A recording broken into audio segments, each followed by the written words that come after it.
মধ্যপ্রাচ্যে যুক্তরাষ্ট্র ও ইসরায়েলের সঙ্গে চলমান উত্তেজনার মধ্যেই নতুন এক চাঞ্চল্যকর তথ্য সামনে এসেছে। সিএনএন-এর এক প্রতিবেদনে দাবি করা হয়েছে, ইরান মধ্যপ্রাচ্যের ৮টি দেশে অন্তত ১৬টি মার্কিন সামরিক ঘাঁটিতে ভয়াবহ হামলা চালিয়েছে।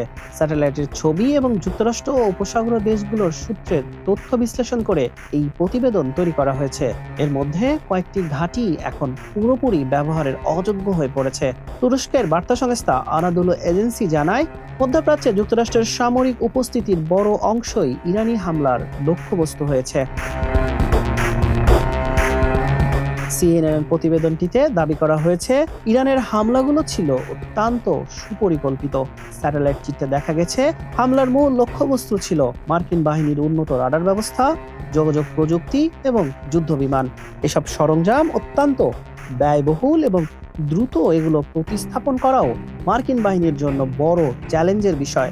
আনাদোলু এজেন্সির তথ্য মতে, ক্ষয়ক্ষতির পরিমাণ এতই বেশি ছিল যে কিছু স্থাপনা স্থায়ীভাবে বন্ধ করে দেওয়ার বিষয়টি বিবেচনা করছে পেন্টাগন। তবে কৌশলগত গুরুত্বের কারণে বাকি ঘাঁটিগুলো মেরামতের পরিকল্পনাও চলছে।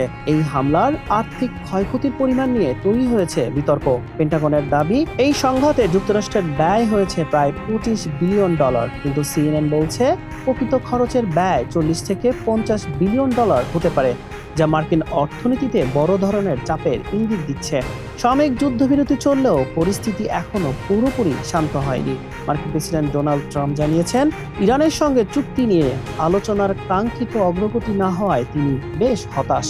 হাসান শাহরিয়ার, মানব কণ্ঠ।